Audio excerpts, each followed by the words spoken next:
What's going on, everyone? My name is Johnny Bannon, and I will be your instructor for this CCNA video series. And in this video, we're going to go over our second VLAN lab. So again, for those of you in our paid course, your EVNG lab environment should be on your Google Drive. You just upload it to your EVNG, or if you forgot or you don't know how to install EVNG, please look at our how-to videos in the beginning of the course. For you guys taking our free course on YouTube, or maybe you paid on Udemy, again, you'll have to build this lab environment, but it's so easy once you get used to EVNG and you find a good Cisco IOS switch image. So, like all of our other labs, we're going to start off by coming over here to more actions and hit start all nodes. And then we're going to take a look at our instructions over here on the right. So, first step, turn on all devices, which we've already done. Step 2, paste baseline from Git.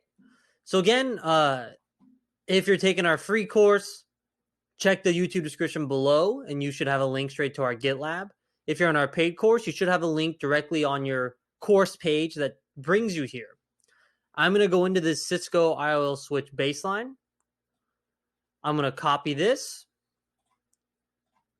I'm going to come back here, and now I'm going to console in, or really it's telnetting in to our CLI. And then I'm going to, let me actually get this adjusted for us. Right click, and this is going to paste in what's on my clipboard.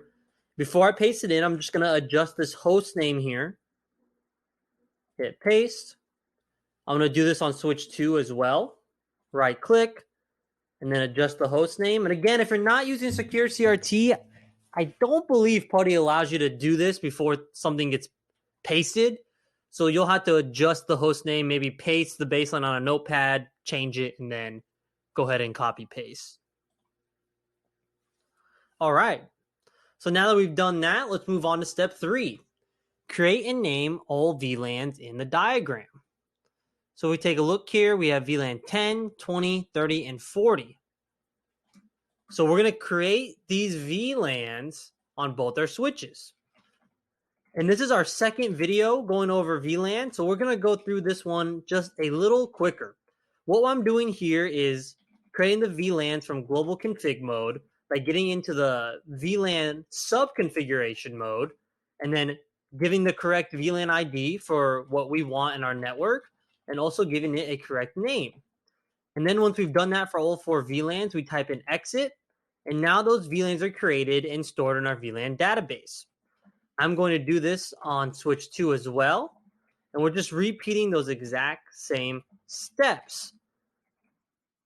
So pretty easy. And then as we get further on the course, when we do simple configuration like this, I'm going to be using like a script to do this, guys. So we also start to learn how to do some real world stuff to automate our configuration.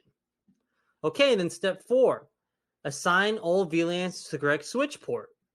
So I'm going to start over here on switch 1, and I have to configure ETH0, 01, and 1/0.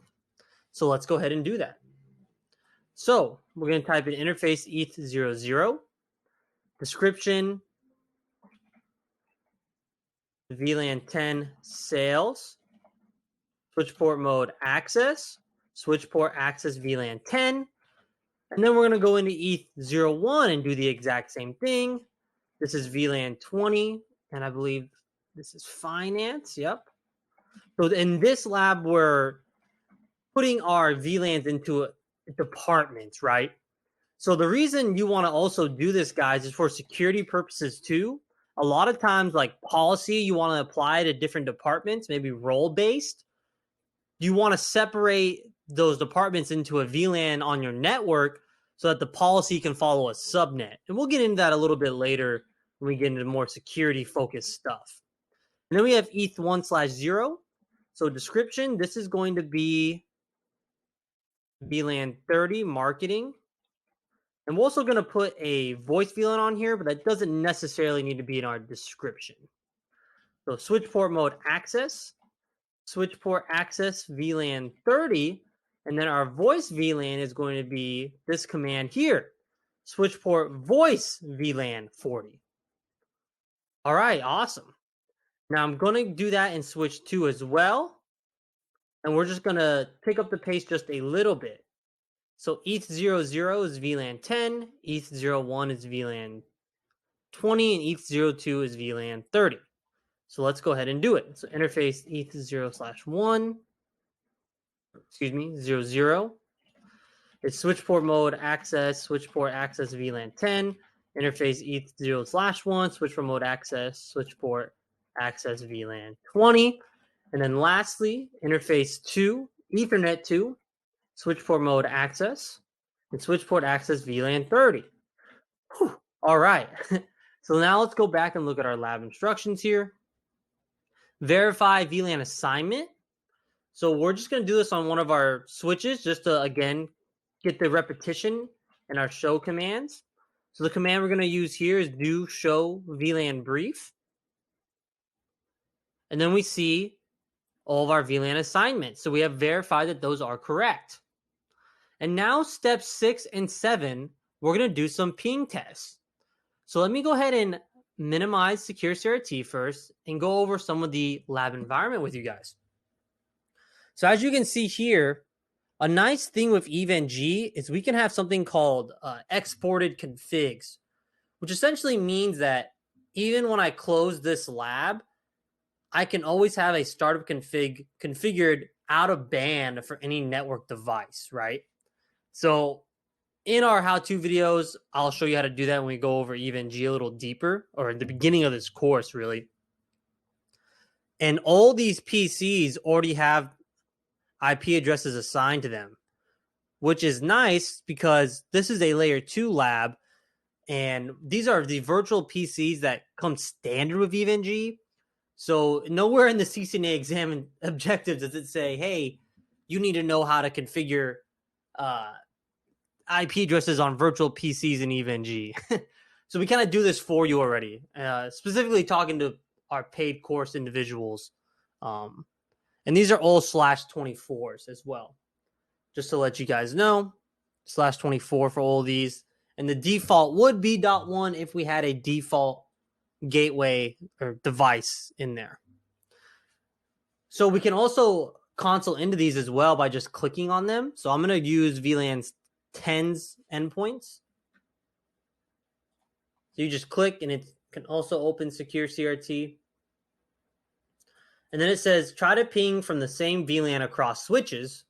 So I'm going to try to ping the other endpoint that's in the same VLAN as me. It's PC1 over there. So I'm going to ping 10.10.0.1. Okay, not reachable. So let's try to ping another PC outside of the VLAN. Also not going to be reachable. Now, why is this? So if we were to break this down, right, essentially what's happening here is that PC4 is a part of VLAN 10, and VLAN 10 is being tagged here at 00.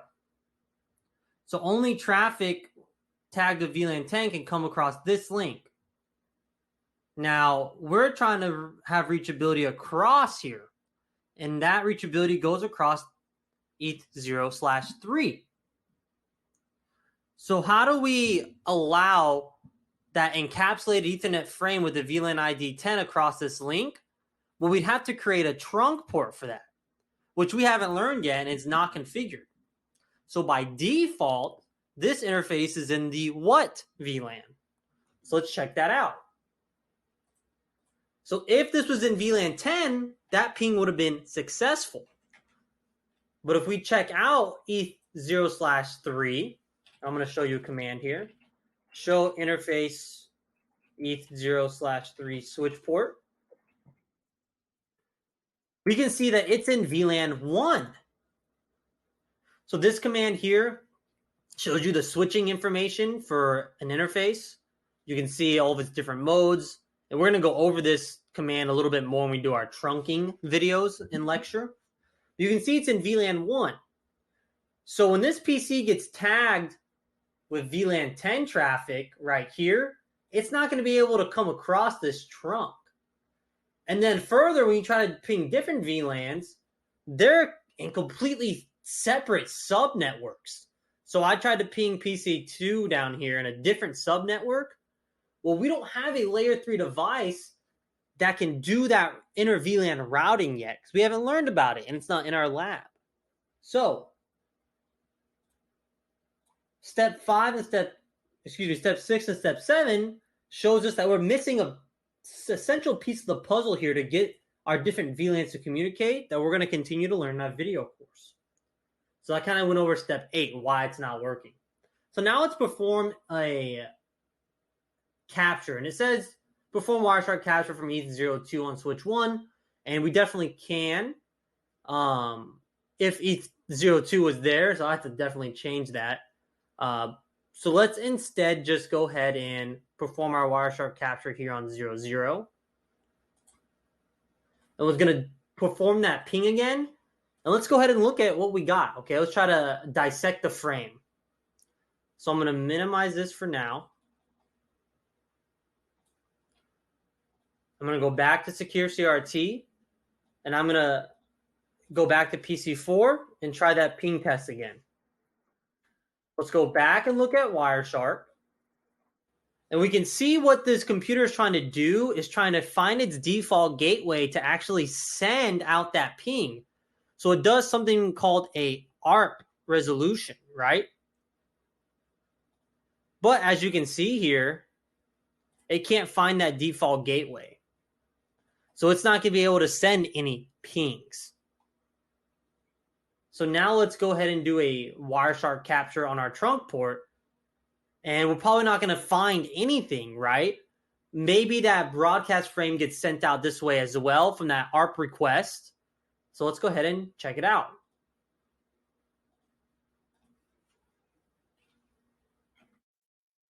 Go back to PC4. We're going to do that ping one more time.